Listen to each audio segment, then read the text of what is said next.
Hello એમ.કોમ same 3ની આ book છે. પહેલો બીજો 3 પાર્ટ છે. ચોથો પાર્ટમાં થિયરી છે. તો આપણે જોઈએ 3 દાખલા અને એક્ઝામમાં ચોથામાં થિયરી પૂછાય. ચોથાની થિયરીના મુદ્દા આપી ગયેલ છે.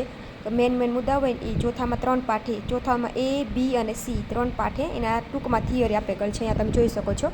ચોથાનો A પાઠ છે ને સામાજિક ખર્ચ લાભ વિશ્લેષણ, એનો ડિટેલમાં પ્રશ્ન જવાબ આપી ગયેલ છે. તો તમે આ જોઈ શકો છો. આમાંથી તમારે જે સારું લાગે એ મેન પોઈન્ટ તમે બુકમાં નોટ કરી શકો છો. તો હવે શું આપ્યો 39મો પ્રશ્ન આપ્યો એની પ્રક્રિયા, વિશ્લેષણની પ્રક્રિયા અથવા તબક્કા કહે તો જો ને તબક્કા આપ્યા. પહેલું સમસ્યાનું ઘડતર કરવાનું, સમસ્યાના ઉકેલો જાણવા, બીજો પોઈન્ટ આપ્યો. પછી ત્રીજો ખર્ચ લાભ અંદાજવાનું, તેનું વિશ્લેષણ કરવાનું. ચોથો અંદાજિત ખર્ચનું ગુણમાપન કરવું. પાંચમો યોગ્ય ઉકેલ મેળવવાનું.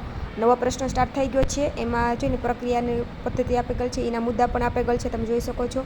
હવે 42મો પ્રશ્ન છે. તો આમાં અલગ અલગ પ્રશ્ન છે ને પ્રશ્ન મુજબ એના જવાબ આપી ગયેલ છે. તમે જેનો ઉપયોગ કરવા માગો તે કરી શકો છો.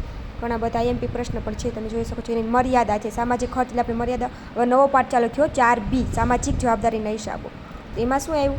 જો પ્રશ્ન નંબર 45 આવ્યો છે, 46 આવ્યો છે કે એનું કાર્યક્ષેત્ર શું છે? તો કાર્યક્ષેત્ર તમે જોઈ શકો છો. એમાં ડિટેલમાં તમને બધું લખેલું આપેલું છે. નવો પ્રશ્ન સ્ટાર્ટ થાય છે 47મો. 48માં જો એનો ચાર્ટ આપે ગયેલ છે. તમારે ચાર્ટ તરીકે તમે યાદ રાખી શકો અને એક્ઝામ આવે ચાર્ટનો ઉપયોગ તમે કરી શકો છો. સામાજિક ઓડિટ વિશે નોંધ લખો એવું કહી તો એ પર પ્રશ્ન તમને મળી ગયેલ છે. સામાજિક હિસાબો છે ને મર્યાદા તમને જવાબમાં આવી. પછી એનું સ્વરૂપ છે. હવે 4C પાર્ટ ચાલુ થાય છે. તો એમાં પણ થિયરી આપે ગયેલ છે. બસ થિયરી છે તો તમે એમાં થોડું ઘણું જોઈ શકો છો. અને જો તમને ઠીક લાગે તો અમુક પોઈન્ટ છે એને તમારે એક બુક બનાવીને બુકમાં તમે લખી શકો છો. તમારા આગળ આ બુક ન હોય ને તો આ તમે મુદ્દાનું થિયરી તમે યુઝ કરી શકો છો.